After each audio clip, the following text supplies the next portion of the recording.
বন্ধুরা, আশা করি তোমরা সবাই ভালো আছো। তোমার চ্যানেলে তোমাদের সবাইকে স্বাগতম। তো সংস্কৃত পরীক্ষা হয়েছে এবং তোমরা দেখেছো তোমাদের যে প্রশ্নগুলো আমি তুলে ধরেছিলাম, অনেক প্রশ্ন কিন্তু তার মধ্যে দিয়ে কমন চলে এসছে এবং হুবহু মিলও পেয়েছো। তো চলো প্রশ্ন উত্তরগুলো একটু জেনে নিই। যেহেতু আজকে একটু পরীক্ষার কাজে তোমাদের পরীক্ষার কাজেই যুক্ত ছিলাম, সেহেতু একটু লেট হয়ে গেল। তো যাই হোক, উত্তরগুলো দেখে নাও। বালচন্দ্রিকার স্বামী কে ছিলেন? তো স্বাভাবিকভাবে বালচন্দ্রিকার স্বামী ছিলেন হচ্ছে পুষ্পোদ্ভব, ঠিক আছে, অর্থাৎ উত্তর হচ্ছে বিদাগ। পরবর্তী প্রশ্ন দেখো, রাজবহনকে কে ব্রাহ্মণাধাম বলেছিলেন? এক্ষেত্রে উত্তর হবে তোমার চণ্ডবর্মা, ঠিক আছে। পরবর্তী প্রশ্ন, রাজহংসের পদ্মযুগল কিসের দ্বারা আবদ্ধ ছিল? উত্তর হচ্ছে পদ্ম মৃণালের দ্বারা। পরবর্তী কোশ্চেনে চলে আসি। দেখো, রাজবহন কোন রাজ্যের রাজপুত্র ছিল? এটা হচ্ছে মগধের রাজপুত্র ছিল। পরবর্তী প্রশ্ন 5 দাগে, এখানে তয় বলতে কাকে বোঝানো হয়েছে? এক্ষেত্রে আমার উত্তর হবে রাজবহনকে, ঠিক আছে। পরবর্তী প্রশ্নে চলে আসি। সন্ধি বিচ্ছেদ রয়েছে একটা, এখানে আমার যেটা অ্যান্সার হবে সেটা হচ্ছে সি দাগ, ঠিক আছে। কর্মেন্দ্রিয় কটি? কর্মেন্দ্রিয় হচ্ছে 5টি, অর্থাৎ ডি দাগ। তারপরে বিদ্যুতি শব্দের অর্থ কী? বিদ্যুতি শব্দের অর্থ হলো লাভ করা, অর্থাৎ ডি দাগ। তারপরে কোশ্চেন, কারা শ্রেষ্ঠ ব্যক্তিদের অনুসরণ করে? উত্তর হবে তোমার সাধারণ মানুষেরা, অর্থাৎ সি দাগ। পরবর্তী প্রশ্ন, মন ও বুদ্ধির মধ্যে কে শ্রেষ্ঠ? অবশ্যই বুদ্ধি শ্রেষ্ঠ। পরবর্তী প্রশ্ন চলে আসো, একটা কথা, যে কথাটা কে বলেছে? উত্তর হবে প্রিয়ংবদা। পরবর্তী প্রশ্ন চলে আসো, সত্য মিথ্যার মাধ্যমে বিকল্প যেটি সেটি তোমাকে নির্ণয় করতে হবে। তো এক্ষেত্রে তোমার 1 দাগেরটা ঠিক, 2 দাগেরটাও ঠিক, 3 দাগেরটা তোমার ভুল এবং 4 দাগেরটা ঠিক। তাহলে এটার উত্তর হবে হচ্ছে তোমার বি দাগ, ঠিক আছে। তারপরের প্রশ্নে আমরা চলে আসি। শকুন্তলার পালক পিতা ছিলেন কে? উত্তর হচ্ছে তোমার কর্ণ, ঠিক আছে। তারপরের প্রশ্নে আমরা চলে আসি। বর্ণিত হয়েছে কোথায়? তাই তো, এটা হচ্ছে মহাভারতে। পরবর্তী প্রশ্নে চলে আসো। দুষ্যন্ত শকুন্তলার কোন মতে বিবাহ হয়েছিল? গান্ধর্ব মতে। তারপরে 16 নম্বর প্রশ্ন চলে আসো। আর্তপ্রীতি অর্থে যেটা রয়েছে সেটার উত্তর হবে হচ্ছে যশ। তারপরের প্রশ্ন রয়েছে বিকল্প মিলন, যেটা তোমার অ্যান্সার হবে পিতৃমতের সঙ্গে হচ্ছে তোমার বিদাগ, অর্থাৎ মতুপ।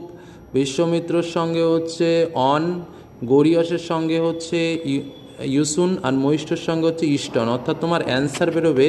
তারপরেই রয়েছে দেখো ডি দাগেরটা তোমার অ্যান্সার হবে, ঠিক আছে। তারপরে চলে আসো 18 দাগের প্রশ্ন, ভার্গব শব্দের ব্যুৎপত্তি কী হবে? উত্তর হচ্ছে ভৃগুযুক্ত অন। তারপর একটা শ্রেষ্ঠ পদ গঠনের জন্য কোন সূত্র প্রয়োজন হবে? এটা হচ্ছে প্রশস্য স্র, অর্থাৎ ডি দাগ। পরের প্রশ্ন চলে আসো, বুদ্ধির সঙ্গে কি হলে বুদ্ধিমান হবে? উত্তর হবে হচ্ছে মতুপ যোগ করলে, অর্থাৎ বি দাগ। পরবর্তী প্রশ্ন, কারক বিভক্তি রাম বন গচ্ছতি, এক্ষেত্রে তোমার উত্তর হচ্ছে কর্মে দ্বিতীয়া, ঠিক আছে, বি। স্বতন্ত্র কর্তা সূত্রটি কোন কারকের? এক্ষেত্রে তোমার উত্তর হবে কর্তৃকারকের। তারপরে স্তম্ভ মিল বিষয়ে চিহ্নিত করতে হবে, যেটা তোমার হচ্ছে 1-এর সঙ্গে যাবে হচ্ছে সি দাগ, 2-এর সঙ্গে যাবে হচ্ছে তোমার ডি দাগ, 3-এর সঙ্গে যাবে হচ্ছে তোমার বি দাগ এবং 4-এর সঙ্গে যাবে হচ্ছে তোমার এ দাগ, ঠিক আছে। অর্থাৎ তোমার অ্যান্সারটা বেরোবে সি দাগ, ঠিক আছে, উত্তরের অ্যান্সারটা বেরোবে সি দাগ। পরবর্তী প্রশ্ন চলে আসে, অপবর্গে কোন বিভক্তি হয়? অপবর্গে কোন বিভক্তি হয়? উত্তর হবে তৃতীয়া বিভক্তি। পরের প্রশ্ন চলে আসো, কারক পদের ব্যুৎপত্তিটি কি হবে? তোমার কারক পদের ব্যুৎপত্তি হচ্ছে সি।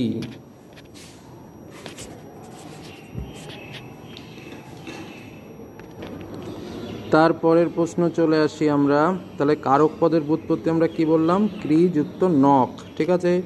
রাজপুত্র, রাজার পুত্র, তাই তো, রাজ্ঞপুত্র, রাজপুত্র কোন সমাসের উদাহরণ? এক্ষেত্রে আমার উত্তর হবে ষষ্ঠী তৎপুরুষ।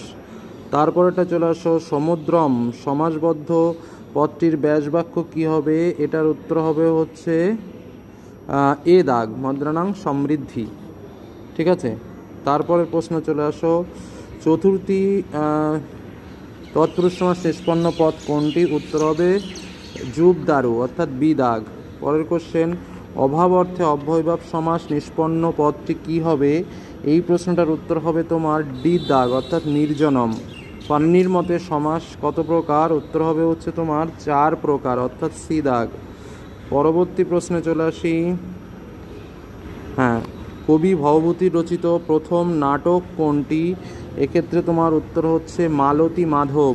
পরবর্তী প্রশ্ন, সংস্কৃত সাহিত্যে সর্ববৃহৎ পুরাণের নাম কি? এক্ষেত্রে তোমার উত্তর হবে স্কন্দ পুরাণ।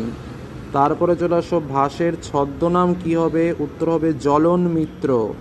পরবর্তী প্রশ্ন চলে আসো, বামন শব্দের অর্থ কি? এটার উত্তর হবে ক্ষুদ্রাকৃতি। তারপরেরটা চলে আসো, সঠিক ক্রমবিন্যাস। এক্ষেত্রে তোমার উত্তর হবে স্বর্গ, প্রতিসর্গ, বংশ আর মনন্তর। ঠিক আছে, বিদাগ। তারপরেরটা চলে আসো, ধনন্তর ও ঋণাত্মক রাশির আলোচনা কোন গ্রন্থে পাওয়া যায়? এটার উত্তর হবে তোমার ব্রহ্মগুপ্তের। ঠিক আছে, তারপরে ব্রহ্মগুপ্ত রচিত একটি গ্রন্থ হলো, এক্ষেত্রে তোমার উত্তর হবে ব্রহ্মস্ফুট সিদ্ধান্ত।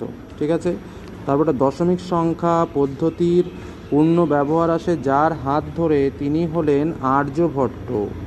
পরের কোশ্চেনে চলে আসি, নিম্নলিখিত মধ্যে কোনটি ভবভূতি রচিত নয়? এক্ষেত্রে তোমার উত্তর হচ্ছে মুদ্রা রাক্ষস। তারপরে দেখো, কুমার সম্ভব এর রচয়িতাকে? এক্ষেত্রে তোমার উত্তর হবে কালিদাস। এই হলো তোমাদের প্রশ্ন এবং উত্তর। ধন্যবাদ।